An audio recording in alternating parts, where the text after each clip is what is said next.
Happy Sunday! These are a few things this week that my OCD and anxiety would not let me stop thinking about. First off, I was sick this week. I had a high fever, a lot of mucus. I was convinced that I was going to develop into like pneumonia and I was going to have a asthma attack and no longer be here. This next one has been in my brain all week, including now, but I was getting something out of my car and I was sticking like my leg out of the door, of the car door, so I can like have more leverage into the car to like get what I was looking for. And I felt something touch my leg outside of the car, because my leg was outside. And I'm convinced that was a rabid bat that flew by super quickly, touched my leg, even though what touched my leg felt like, you know, a little bug or whatever, but convinced it was a bat. And I just didn't see it. I got out of the car, looked around, didn't see anything, but I'm just convinced that I got touched and didn't see it. And I can't stop thinking about it. Due to my sickness, I had like a runny nose. At some point, I washed my hands.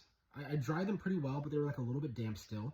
Grabbed like a piece of toilet paper, tissue paper, and got some snot out of my nose. And I'm convinced that some of the moisture seeped through the toilet paper, and that moisture contained a brain-eating amoeba that crawled from the edge of my nose to my brain.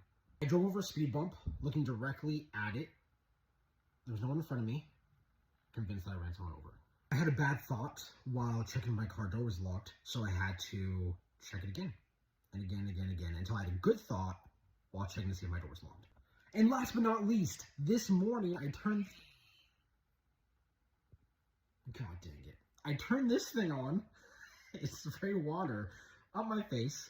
I'm convinced that like a little piece of water went up my nose that contained a brain-eating amoeba. And yeah, and I just turned it on again. That definitely just got on my eyes, right? All right. See you guys next week.